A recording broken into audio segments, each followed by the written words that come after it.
Hello, myself Dr. Vinay Kumar Gautam, consultant orthopedic and arthroscopy at Sports Injury Manipal Hospital, Kharadi. Today I will discuss about the sports injury related to the any knee injury kind of thing. Okay, so normal just will summarize about the knee. This is the knee specimen. Okay, there are a few ligaments. This is the medial side. This is the lateral side, and there are the inside. There are two meniscus, medial meniscus, lateral meniscus, ACL and PCL injury.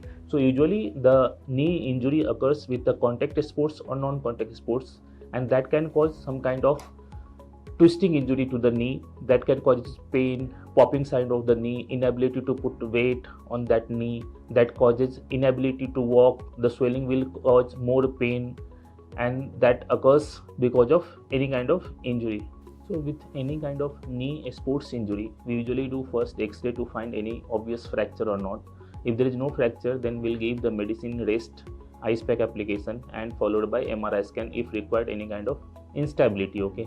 In MRI, there can be some kind of ACL tear, that's quite common. Okay, and meniscus tear as well.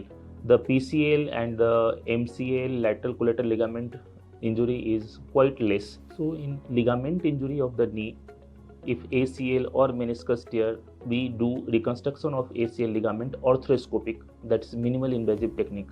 And for any kind of meniscus, we always try to preserve the meniscus by repairing the meniscus if that is repairable.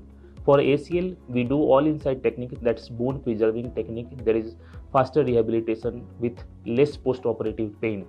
For PCL injury or for MCL injury, that needs reconstruction as well. But in any kind of ligament injury, grade 1, grade 2, we can try that conservative management with the physio, medicine, rest, followed by, if required, surgical intervention. So usually just by doing the warm-up and proper rehabilitation, proper doing exercise before playing, before sports, you can avoid the sports injury. If it happens, just contact to your sports surgeon. Thank you.